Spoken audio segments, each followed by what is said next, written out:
যদি তুমি তাকে স্ত্রী হিসাবে চাও, সে তোমার স্ত্রী হিসাবে থাকবে। আমি যদি বলি যে সেখানে আমি মিলন করতে চাই, ওই তোমার স্ত্রী চলে যাবে, ও থাকবে, ওর সাথে মিলন করবা। এটা সম্ভব? অবশ্যই, অবশ্যই। আর যদি তোমার কাম শক্তি যদি ধরে রাখতে পারো, তাকে যদি তৃপ্তি দিতে পারো, তোমাকে সে পুজো করবে। আর যদি না দিতে পারো, তোমাকে সে মৃত্যুর মুখে ঠেলে দেবে, তুমি মরে যাবে। তা এটাই হচ্ছে তাদের কাজ, মৃত্যুই ওদের কাজ, মেন কাজ। পাশেই তো বডি পুড়িয়েছে। আচ্ছা, এবার ভাবলে একটা পুড়িয়েছে, ওটা তো ছাই হয়ে গেছে, আগুন, খেতে পাচ্ছে না, তো ভাবলে একটা ওয়েটিং আছে। আচ্ছা, আপনাকে ধরে ওই ভেবেই আমার পা ধরে টানছে, শালু ধরে টানছে, আমি উঠে বললাম, এই শালা, আমি তো জীবিত আছি রে। দেখুন, এই সেই চেম্বার, যে চেম্বারে জেঠু দাবি যে এই চেম্বারে নাকি ভূতরা এখানে মিটিং করে। এগুলো সব হনুমানের সমাধি, সব শিয়ালে তুলে নিয়ে চলে গিয়েছে। এখন কিছু নেই। আবার যদি কেউ আসে, ওর মধ্যেই দেবে সমাধি। এর মধ্যে যদি কিছু ভূতের কথা বলতে চান, এই বাগান দেখেন, ওইখানে ভূতের চেম্বার আছে। এই চেম্বারে ওরা বসে মিটিং করে।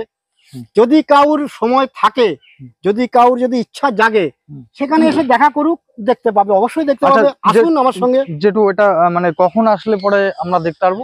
রাত 12টার পরে, যদি অমাবস্যা যোগে যদি আসো, অমাবস্যা যোগ ছেড়ে রাত 12টার পরে, নিশি রাত 1টা 2টো যখনই আসবেন, ওখানে গিয়ে তাদেরকে ডাকতে হবে। তারা যেটা চায়, মাছ পুড়িয়ে, কাঁচা মাছ, তাদেরকে যেটা সেবা দেওয়ার, যদি আপনি সেটা যদি পিচাস যদি সাধনা করেন, সেসব নিয়ে নরমাংস কাঁচা পুড়িয়ে এনে আপনি তাদেরকে যদি ডাকেন, তাহলে অবশ্যই তাদের দেখা পাবেন। এখানে সব আছে। জেঠুর সঙ্গে চলে এসেছি সেই জায়গাটায়। জেঠুর দাবি এই যে চেম্বার, এই চেম্বারে যত আত্মা, নেগেটিভ বলেন পজিটিভ বলেন, এইখানটায় কিন্তু তারা মিটিং করে। তো জেঠুর কাছে জিজ্ঞাসা করা হলো যে এদের সঙ্গে কি মানে এদেরকে দেখা পাওয়া যাবে? তো জেঠু বললো যে না, সবসময় দেখা পাওয়া যায় না, এটা আমাবস্যার রাত্রে 12টার পরে আসলে পরে যদি সেরকম ভাবে তাদেরকে খাবার দাবার দিয়ে ডাকা যায়, তাহলে পরে অবশ্যই দেখা যাবে। আপনাদের অবশ্যই কথা দিলাম যে নেক্সট আমাবস্যার দিনকে রাত 12টার সময় এই জেঠুর সঙ্গে এখানে এসে দেখবো যে তাদের পরিস্থিতি, তাদের মিটিং বা কিরম ধরনের তাদের আচরণ দেখানোর চেষ্টা করব। দেখুন, এই সেই চেম্বার, যে চেম্বারে জেঠু দাবি যে এই চেম্বারে নাকি ভূতরা এখানে মিটিং করে। এটা আপনারা দেখতে পাচ্ছেন যে এই মন্দিরটা, এটা শিবলিঙ্গ রয়েছে। আর এইটা কিন্তু অ্যাকচুয়ালি শিব মন্দির, কিন্তু নাম হচ্ছে ভূতনাথ মন্দির। তো ভূতনাথ মন্দির অবশ্যই দর্শন করাবো আপনাদের। সঙ্গে আছে এই জেঠু, সঙ্গে রয়েছে জেঠু, আমাদের বলবে যে কোথায় কি রয়েছে। আচ্ছা জেঠু, এই যে এগুলো তো মহাদেব পার্বতীর সব ছবি দেওয়া, কিন্তু এই যে যে ছবিগুলো দেওয়া আছে, যে মাঝে মাঝে যে মানুষের ছবিগুলো দেওয়া আছে, এগুলো হচ্ছেন এখানকার সব সদস্য এনারা। আচ্ছা, এই ভূতনাথ মন্দিরের সদস্য, কর্মকর্তা এরা প্রয়াত হয়ে গেছে, এনারা দেওরে গেছে। আচ্ছা, এনারা কেউ এখানে নেই। মানে এই শ্মশানে কি তাদের দাহ করা হয়েছে? না, এই শ্মশানে হয়নি, নবদ্বীপ চলে গেছে, কিন্তু এখানে তাদের সম্মানটা এখানে রয়েছে। আচ্ছা যেটু আর একটা কথা বলেন, আজকে তো অমরাবতী। হ্যাঁ, অমরাবতী। তো ওই যে ওই মন্দিরটা ওখানে দেখছি যে আপনি ঢেকে রেখে দিয়েছেন, মায়ের মুখ দর্শন করতে দেবেন না, যদিও এটা নিয়ম না মায়ের মুখ দর্শন করা। কিন্তু এই যে শিবলিঙ্গ, এই যে যে দেওয়ালে যে ছবিগুলো আছে, এগুলো যদি আমরা দর্শন করি, তাতে কি কোনো ক্ষতি হবে? না, কোনো ক্ষতি কিছুই না, হবে না। এগুলো তো প্রতিষ্ঠিত নয়। আচ্ছা, তাহলে যদি বলি যে শিবলিঙ্গ, এটা তো একটা প্রতিষ্ঠিত, এটা পুরুষ, এর কোনো ব্যাপার নেই। আচ্ছা, তার মানে যেগুলো মানে মায়ের অংশ, মুখ্যমন্ত্রী আছে, প্রধানমন্ত্রী আছে, রাষ্ট্রপতি আছে, তখনও ছিলেন ব্রহ্মা বিষ্ণু মহেশ্বর, তিনজন মিলে যে কাজ করতেন, এখন কিন্তু সেই কাজই হচ্ছে। আচ্ছা, আপনার কথার মাঝখানে একটা কথা আমি ধরলাম, কিছু মনে করবেন না। যদি বলি যে আপনি এই একটু আগে বললেন যে আগে যেরকম ব্রহ্মা বিষ্ণু মহেশ্বর যেরকম চালাতো, পরিচালনা করতো, এখন সেরকম আপনি বলতে পারেন মুখ্যমন্ত্রী, প্রধানমন্ত্রী, প্রাইম মিনিস্টার, বা আপনি বলতে পারেন এখন রয়েছে।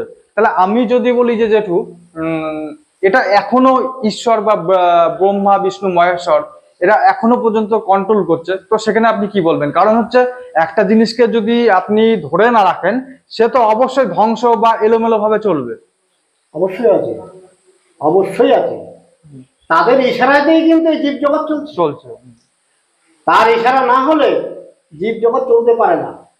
আচ্ছা, এই যে সাধু আমরা বলে থাকি সাধু, এই সাধু কথার অর্থ শুধুই কি সুন্দর, না আরো কিছু আছে? আছে সাধু সাধক, সাধু সাধক, বাকসিদ্ধ, সে পুরুষ, হুম, যুগাবতার। হুম, এই সাধু মানে তো তারা মায়ের যে রূপ, হুম।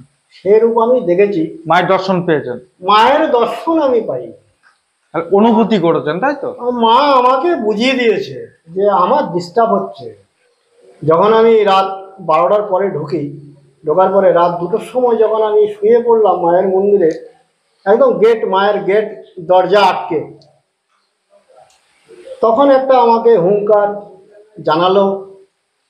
সারা শ্মশান মনে হয় যে কালো করে মেঘ করে ঝড় ঝাপটা বৃষ্টি সব হচ্ছে। কিন্তু আমি তো তখন ভয় পেয়ে গেলাম, যে তো ওই চালের নিচ থেকে বাইরে বেরিয়ে এসে দেখি কিছুই নেই। আচ্ছা, কিছুই নেই, যেমন আমি ঢুকেছি তেমনই আছে। তো রাত যখন হয়তো 2-2:30 বাজে, একটা আনুমানিক ঘড়ি তো নেই, কিছুই নেই। তা তখন আমি মায়ের মুখের দিকে তাকিয়ে দেখলাম মায়ের যে রূপ। তা এক চিলকা চাঁদের আলো মায়ের মুখে পড়ছে টিনের ফাঁক দিয়ে। তা মা দেখছি যে মনে হয় যে খুব গজরাচ্ছে, মা মনে হয় খুব রাগ হয়েছে। তা এই অনুভূতি আমার ভিতরে আসার পরে মাকে আমি প্রণাম জানিয়ে আমি আমার বিছানা সরিয়ে নিলাম, জানালার দিকে চলে গেলাম, মায়ের দরজা আমি খোলা রেখে দিলাম। আচ্ছা। আমি ওই যে 5 মিনিটের মধ্যে আমি ঘুমিয়ে পড়লাম, আমার আর কোনো হুঁশ নেই। তা সকালে দেখছি হয়তো 4টে, 4:30, 5টা বাজে, 4-5টা শিয়াল আমাকে ধরে টানছে। এইরকম ব্যাপার? হ্যাঁ, পাশেই তো বডি পুড়িয়েছে। আচ্ছা, এবার ভাবলে একটা পুড়িয়েছে, ওটা তো ছাই হয়ে গেছে, আগুন খেতে পাচ্ছে না, তো ভাবলে একটা ওয়েটিং এ আছে। আচ্ছা, আপনাকে ধরে ওই ভেবেই আমার পা ধরে টানছে, শালু ধরে টানছে। আমি উঠে বললাম, এই শালা, আমি তো জীবিত আছি রে। এই সব করে দৌড় দেয়, আবার আমি শুয়ে পড়ি। আমরা জানি এবং আপনারাও কম বেশি জানেন যে যেখানে শিবলিঙ্গ আছে তার পাশে কিন্তু নন্দী মহারাজ অবশ্যই রয়েছে।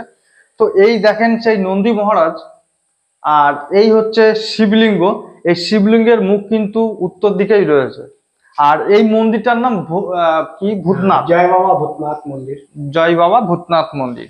তো এবার আপনাদের দেখাবো মায়ের মন্দিরখানা, যদিও বা এখন ঢাকা রয়েছে, তাও একটু দেখানোর চেষ্টা করব। মাকে স্থাপিতের জায়গা দেখাচ্ছি। এই সেই মন্দির মা শ্মশানকালীর, যিনি এই সাধু বাবা কিন্তু অনুভূতি করেছিলেন এবং তারপর থেকে সাধুর পথ বেছে নিয়েছেন। আজকে দুঃখের বিষয় হলো যে আজকে অমরাবতীর জন্য এটা ঢাকা রয়েছে পর্দা দিয়ে, মায়ের মুখটা দেখাতে পারলাম না। তো যাই হোক, এবার সাধু বাবা কোথায় থাকে, চিতা কোথায় আছে, সেইগুলো আপনাদের দেখাবো। তো এই হচ্ছে গবরাপুতার শ্মশানের চিতা, আর এটা হচ্ছে নতুন চিতা। যেটু এটা কতদিন হয়েছে? হ্যাঁ, এটা যে 4 বছর হয়েছে চালু হয়েছে। 4 বছর। হ্যাঁ। আর পুরনো যেটা সেটা আগে হচ্ছে ওইটা। এই ভূত বা আত্মা এইগুলো কি মানে সরাসরি দেখা যায়, না এটা অনুভূতি করা যায়? অনুভূতি করলে সে করতে পারবে, আর যদি কেউ যদি দেখতে চায়, তার যদি রাশি হালকা না হয় তাহলে সে দেখতে পাবে না। আচ্ছা, আর ওই দেখার জন্য তাকে কিছু কাজ করতে হবে। যেমন যেমন ঠাকুরকে ডাকতে গেলে যখন ধূপ চন্দন ফুল দিয়ে ডাকতে হয়, তাদেরকেও তাদের যেটা দরকার। তার মানে আপনি বলছেন যে কাঁচা মাংস নিয়ে আপনি এই শ্মশানে পাবেন না তাদেরকে। তাদেরকে যেতে হবে তেমাথা রাস্তায়, কোনো মানে গভীর জঙ্গলের মধ্যে, তাদের আস্থানায় যেতে মানে হবে। আপনি বলতে যাচ্ছেন অন্ধকারে যেতে হবে। আপনি বলতে যাচ্ছেন যে এইরকম ভাবে ভূত প্রেত দেখা যায় না। না, প্রিয় দর্শক বন্ধুরা, আপনাদের প্রত্যেক ভিডিওই বা কম বেশি ভিডিওই বলে থাকি যে দেখেন, ভূত বলতে ভবিষ্যৎ বোঝায়। আপনাদের চল কথায় যেটা ভূত বা দৈত্য দানব বলে থাকে, সেটা আমি মনে করি যে এটা আত্মার কোনো কিন্তু শেষ নেই, এর কোনো ক্ষয় নেই। আত্মা অবশ্যই রয়েছে।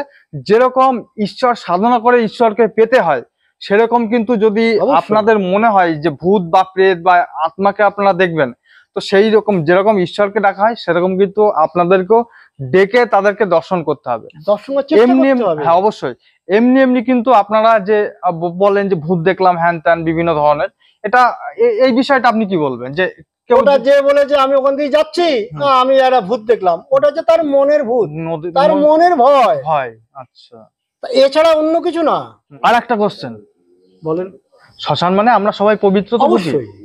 তো এই শ্মশানেই কিন্তু কেউ কেউ পিচার সাধনা বা কর্ণ পিচার সাধনা, ডাকিনী সাধনা, যে বিভিন্ন ধরনের, হ্যাঁ, তো এইগুলো করে থাকে। তো এটা বিষয়ে আপনি কি বলবেন? এটারও কতটা সময় আছে, অনেক ডিসিপ্লিন, অনেক নিয়ম কানুন আছে, যে নিয়ম কানুনে তারা চলে। যারা এটা কালা জাদু করে, যারা এই নিয়ে ভাবে, কারণ মানুষের ভাবনা পাওনা তো একরকম না।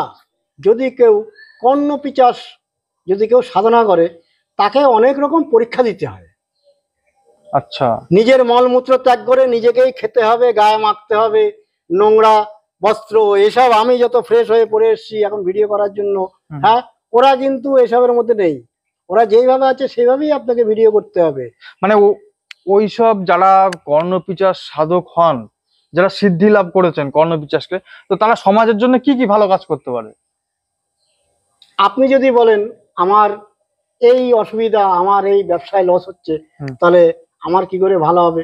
তো ওই কর্ণ পিচাস যা বলবে ও তোমাকে তাই বলবে, আর সেই মতে তোমাকে চলতে হবে। আচ্ছা, এই সাধকের কোনো গুণ নেই, মানে ওনার বলবে মাধ্যমে। সে, হ্যাঁ, ওই পিচাসকে তুমি দেখতে পাবে না, সাধক দেখতে পাবে।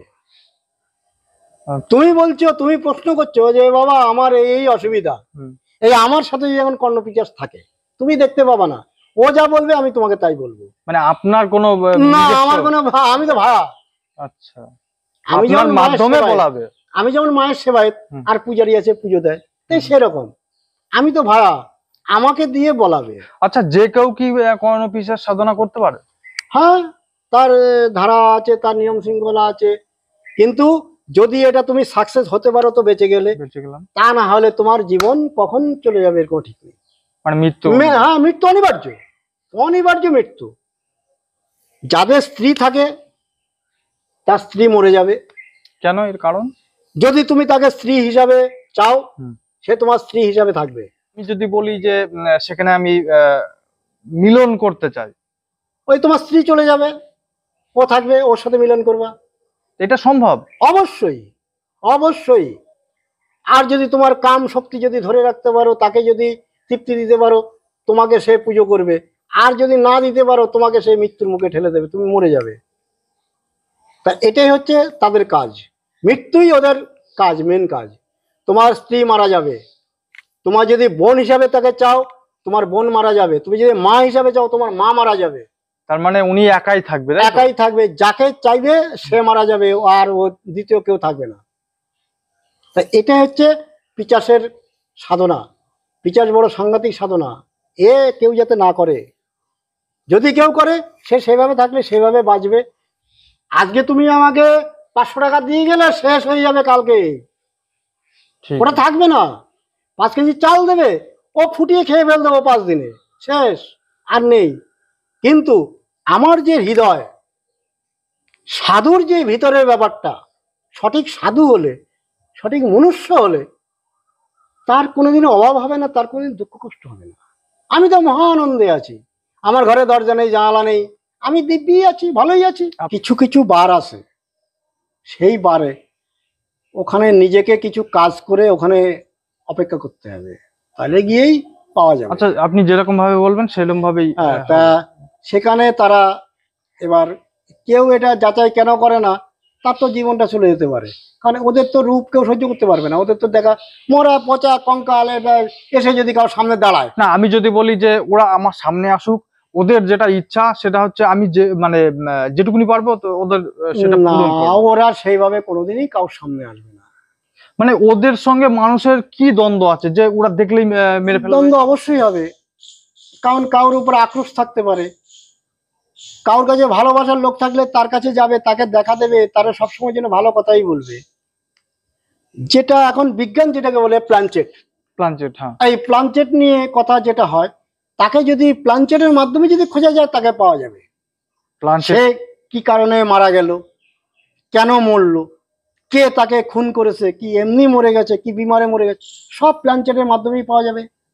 তো জেঠু আপনার সঙ্গে কথা বলে খুব ভালো লাগলো, সত্যিটা আপনি তুলে ধরলেন ভিডিওতে। প্রিয় দর্শক বন্ধুরা, এই ভিডিওটা কেমন লাগলো কমেন্ট করে জানাবেন। আজকের ভিডিওটি এখানেই শেষ করছি, আবার দেখাবে নেক্সট ভিডিও। জয় মা, আপনারা সকলে ভালো থাকুন। জয় মা শ্মশানী, জয় বাবা ভূতনাথ যোগীরাজ।